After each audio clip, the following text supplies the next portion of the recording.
Hello. Hello. Guys, good. Joe, over here. Said, obviously, the last time we got to speak to you in person like this was in Mexico. It's not oftentimes when a fight falls out that close to a fight, the UFC will rebook it on, maybe even a bigger card. So I guess, just how's life been since that when you had to pull out to now, and you get to rebook with Kelvin on a probably bigger card? I'm grateful for the opportunity. I think it's getting the justice it deserves, especially the type of fighters that me and KG are.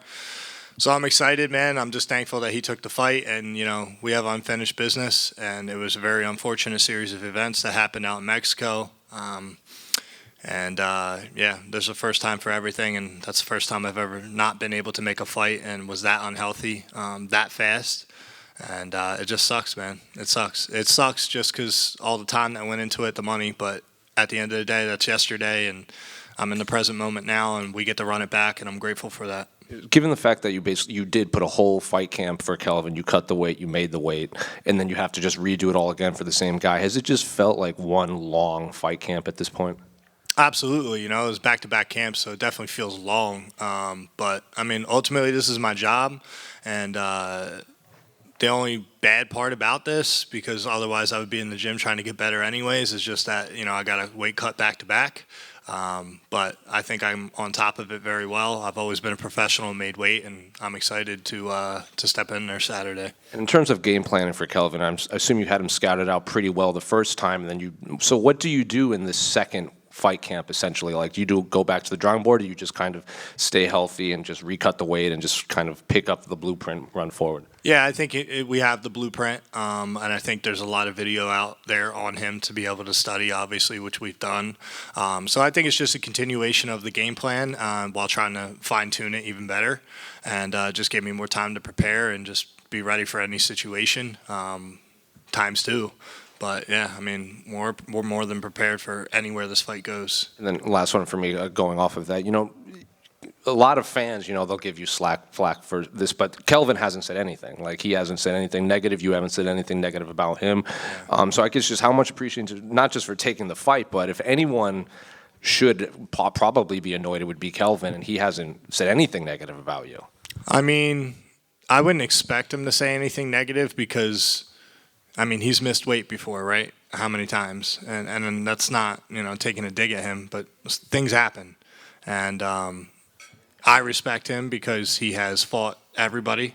He's a tested guy. He's been here for a long time, so it would be wrong of me to come up here and disrespect him. Now, do I think I'm going to beat his ass? I do. That's my competitive nature. That's why we're fighting, and we get to find out Saturday. But, yeah, I would say I don't appreciate it, but I respect it. Because if he was upset and he had something to say, I can understand that. But as far as everybody else, running their mouth, they can shut the fuck up. Like, they're not the ones cutting weight. They're not the ones spending money. They're not the ones in a training camp. They're not the ones that, had to go through what I did. And I'm just grateful that he wanted to fight still. And we got it rebooked. Like I said, when you face off and you make weight and you don't get to do the dance, I think it's unfinished business. So I'm glad he's my opponent again, and I'm really grateful and happy that we get to run it back. Joe over here. We've seen throughout his career some ups and downs from Kelvin. You mentioned like his weight issues. So I feel like we sometimes see different kind of versions of him when he's out there. I guess, what are you kind of expecting to see when you guys get in there? What version of Kelvin Gastelum are you hoping for? I've trained for the Kelvin that fought Izzy, the guy that's going to be in your face, the guy that's got the cardio to go hard 15 minutes, and so I'm training for the best version of Kelvin. I also thought, in my personal opinion, that KG has done his better work at 85. He's not going to be as sucked out as 70, obviously, but I still think that there's a huge power difference between us. I think there's a big skill difference between us as far as me being more complete. I think a lot of people go off my Jack Hermanson fight, which is fine, but, that was my first big show, my first big test. Walked into it not 100%, had some things going on, and, it wasn't my best performance, but I didn't get rocked, I didn't get dropped, I didn't get submitted, I didn't get fraud checked. So let's redefine what fraud checked is. If anybody got fraud checked, we could say it's Bo Nickel. He got finished on his first loss.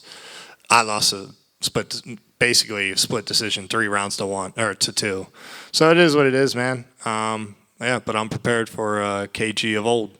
Yeah, and he's never been finished with strikes. I know you mentioned your power. When you're game planning for him, how much does that play into your psyche going in? Do you want to be the first guy to finish him, or do you have to adjust, like, this guy's probably going to take some of my better shots? No, I mean, listen, I know I can finish him. There's no question. If my power touches his chin, I can fold anybody in this division. That's a fact. So that's just what I believe, and again, I believe it's a fact. Like, you can't take the kind of shots, especially if I'm sitting on my shots. I'm gonna hurt you, and at the very least hurt you, and then it'll lead to a finish. But I mean, ultimately, my job is to go out there and win. I would love to get a finish over KG, but like I said, I'm prepared for 15 minutes. That's what I put in my mind. But make no mistake, I will be trying to cause damage, and I will be trying to get him out of there. And just because he hasn't been finished by TKO or KO in the cage doesn't mean it can't happen. So same thing goes for me, obviously. There's a first time for everything, but I'm really confident in my skills and my preparation, and I think I'll be able to get him out of there some way, one way or another. Hi. You've talked, obviously, about your wrestling coach, Will Harmon, in the past. Given the proximity to media, will he be there on Saturday? Will you have any other friends? Or? Yeah, I have a lot of people here. I haven't offered him to come yet just because of trying to figure out everything with tickets and whatnot. He's got 3 babies, and he's got a special needs daughter, so she requires a lot of his time. It's hard for him to get away. But, yeah, I mean, he texts me. We talk all the time, and he's always going to be somebody very special in my life. He's the guy that gave me the opportunity to pursue this career and be where I am now. So without him, none of this is possible, to be honest. Has he seen you fight professionally in person before? Yes.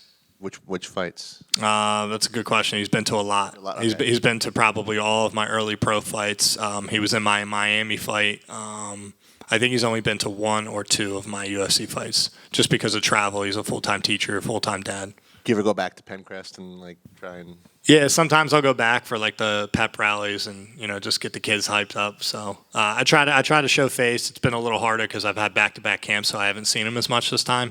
But yeah, I always try to go back and talk to the kids or just get them hyped up, and I don't forget where I came from. So the Pencrest Wrestling Room was special.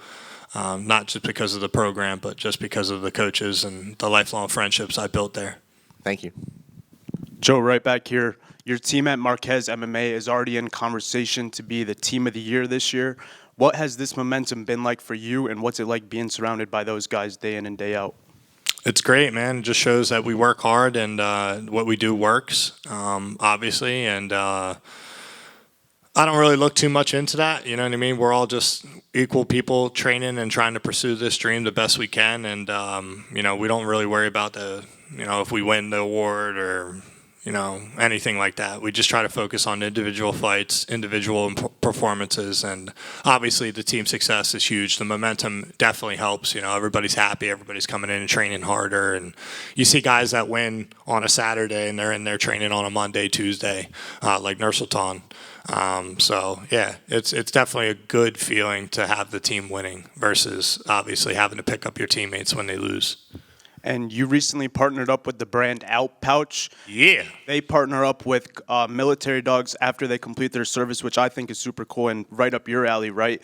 What's it like being a representative of them within the professional realm of MMA? I love that you brought that up. That's a great question because I just did, a deal with them, and I'm a big fan of Tucker Carlson and watching all of his interviews and just his outtake on things. And I'm just happy to support a brand that, actually stands for something positive and, they're impacting the world. And I think Tucker's doing a great job of that. And I'm very happy to be able to rep them on my back. And I hope that I can become, the first branded athlete for them at this level in the UFC. So shout out to Alp and Tucker Carlson. Let's get this dude's ass whooped on Saturday. And last for me, you recently appeared in a documentary on Roku. What was that whole experience like for you? And are you glad that fans have the opportunity to kind of see your preparation from a behind-the-scenes angle?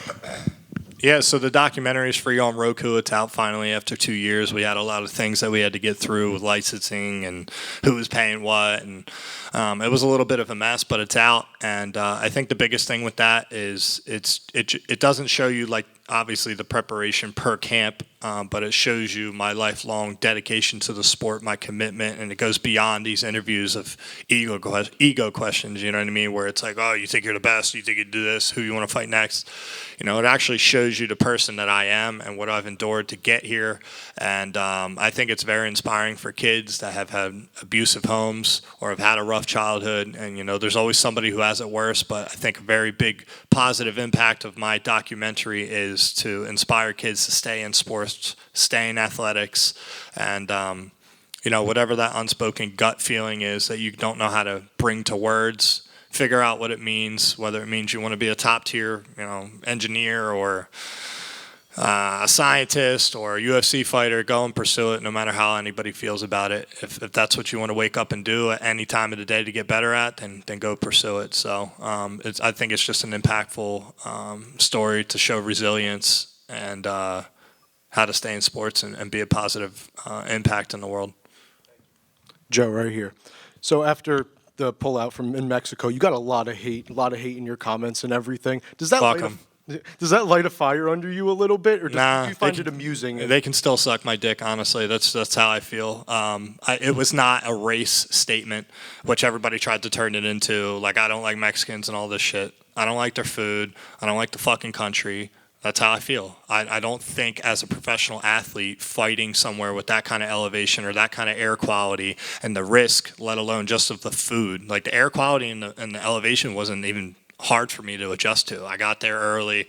I slept in a hyperbaric chamber. I was adjusted. I was making runs. I was hitting. I felt great.